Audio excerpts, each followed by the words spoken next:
நேயர்களுக்கு வணக்கம். இன்னைக்கு நம்ம எங்க வந்திருக்கோம்னு பாத்தீங்கன்னா, கேப்டன் விஜயகாந்த் அவரோட கோவில், மக்களால பக்தர்களால கொண்டாடப்படுற கேப்டன் விஜயகாந்த் கோவிலுக்கு தான் வந்திருக்கிறோம்.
நீங்களே வீடியோல பாக்குறீங்க எவ்வளவு மக்கள் தொடர்ந்து வந்துகிட்டு இருக்காங்க பாருங்க.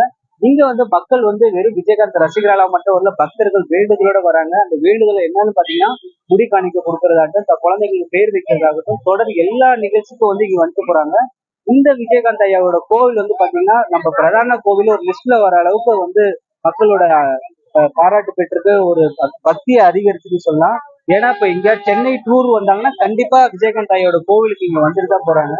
அது இல்லாம இங்க பாத்தீங்கன்னா தொடர்ந்து அன்னதானம் பாத்தீங்கன்னா ஒரு 11 மணில இருந்து தொடர்ந்து கொடுத்துட்டு இருக்காங்க. பல்லாயிரக்கணக்கு மக்கள் இந்த தொடர்ந்து இங்க அன்னதானமும் இங்க டெய்லி கூப்பிட்டு இருக்காங்க. இது ஒரு கட்சி தலைமையாகட்டும் பக்தர்களுக்கான அனைத்து விதமான சௌகரியங்களும் இங்க பண்ணி கொடுத்துருக்காங்க. ஏன்னா இங்க விசாலமான இடத்துல பாத்தீங்கன்னா எல்லாரும் சாப்பிடுறதுக்கு இடம் இருக்கு, சாப்பிடுறதுக்கும் நல்லா அன்னதானம் பண்றாங்க. உள்ள ஐயாவோட அந்த சமாதி இடத்துல மக்கள் கற்பூர தீபம் காட்டுறதுல இருந்து வேண்டுதலை வைக்கிறதுல இருந்து பல விஷயங்கள் இங்க பண்ணிட்டு இருக்கிறாங்க. நீங்க கண்டிப்பா ஐயாவோட கோயில் கண்டிப்பா பார்க்கணும். இதுக்கான லிங்கோட டிஸ்கிரிப்ஷனை நான் இங்க நம்மளோட கேப்டன் விஜயகாந்த் ஐயாவோட அந்த கோவிலுக்கு பத்தி நிறைய விஷயம் தெரிஞ்சிருக்குன்னு நினைக்கிறேன். மீண்டும் ஒரு அடுத்த நிகழ்ச்சியில் உங்களை சந்திக்கிறேன். நம்ம சேனல்ல மறக்காம சப்ஸ்கிரைப் பண்ணுங்க. நன்றி, வணக்கம்.